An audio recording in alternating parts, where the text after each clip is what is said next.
Michel Maillet, bonjour. Bonjour. Vous êtes le président de l'association Homogène 72. Alors pour Mémo, si vous ne l'avez pas encore noté, si vous n'avez rien de mieux à faire ce lundi soir, je vous conseille de vous rendre au cinéaste qui organise une projection tout public du film documentaire Homo, la haine, à partir de 20h, on est d'accord. Cette projection sera bien sûr suivie d'un échange avec la salle, comme c'est toujours le cas au cinéaste. Ce film, pour dire quoi au juste ? Ce film, pour mettre en évidence différentes formes de discrimination à caractère homophobe, présenter l'humanité et la souffrance des personnes qui en sont victimes, mais aussi leur réponse, parce que c'est un film dynamique qui se ferme sur les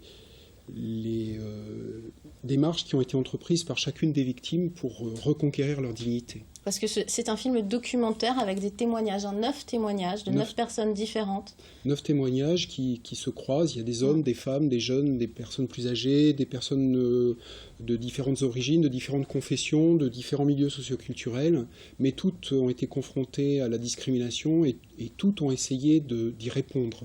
Parce que la discrimination, c'est une agression par rapport au mérite des personnes et ça met en cause l'estime de soi. Vous le dites, c'est un de vos credos que l'homophobie peut revêtir plusieurs formes, mais que vous ne voulez en laisser passer absolument aucune. Il ne faut rien laisser passer. Il ne faut rien laisser passer. Nous avons des armes légales. On l'a vu dans le procès que nous avons, dans lequel nous étions partie civile contre Louis Noguès et dont nous avons obtenu un ancien élu du Mans. Un élu du Mans, voilà, qui a été condamné en première instance au Mans et condamné devant la cour d'appel à Angers et qui malheureusement a décidé de se pourvoir en cassation, raison pour laquelle nous allons lancer une campagne de dons pour essayer de provisionner un compte pour faire face à cette nouvelle... Alors quand même, pour rappel, pour les téléspectateurs, en février 2014, en février 2015, cet élu a tenu des propos injurieux à l'encontre de la communauté LGBT de manière en général. Il a juxtaposé dans la même phrase zoophilie et homosexualité, très clairement. Il a été condamné à 2 000 € d'amende et 1 500 € de dommages et intérêts. Aujourd'hui, il refuse de payer et donc il se pourvoit en cassation.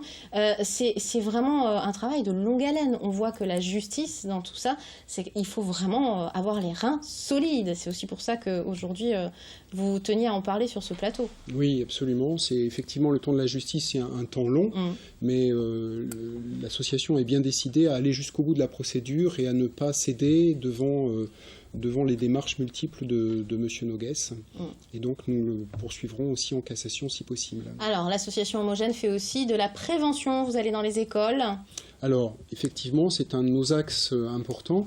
Nous faisons des interventions au milieu scolaire, mais aussi au milieu du travail, etc., pour sensibiliser les adolescents, etc., ou les adultes à l'homophobie et à l'attitude qui est la leur, la représentation qu'ils peuvent avoir des homosexuels, de la famille et les implications que ça a. Et enfin, un temps d'échange qui est nouveau également. Vous l'avez mis en place en juin dernier, mais c'est quand même relativement nouveau. Parole arc-en-ciel, c'est un lieu d'écoute. Ça se passe dans vos locaux. Alors comment ça fonctionne concrètement ? Alors c'est un lieu d'écoute où vous rencontrez des personnes et ça s'adresse à tous ceux, à toutes celles qui ont des questions, qui ont des interrogations, que ce soit pour eux-mêmes ou bien pour leurs proches, puisqu'on reçoit aussi des familles.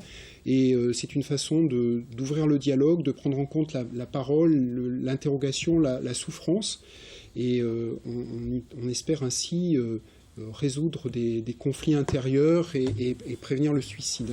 Et dans ce cadre, les bénévoles ont été formés grâce au financement de l'Agence régionale de santé. Et elles ont été formées à la prévention et à l'écoute. Et pour toutes les informations, il y a la page Facebook de l'association Homogène 72 et puis sinon il y a le site internet, tout simplement, www.homogène.net. Merci Michel Maillet d'être venu nous parler de toutes ces actions sur ce plateau.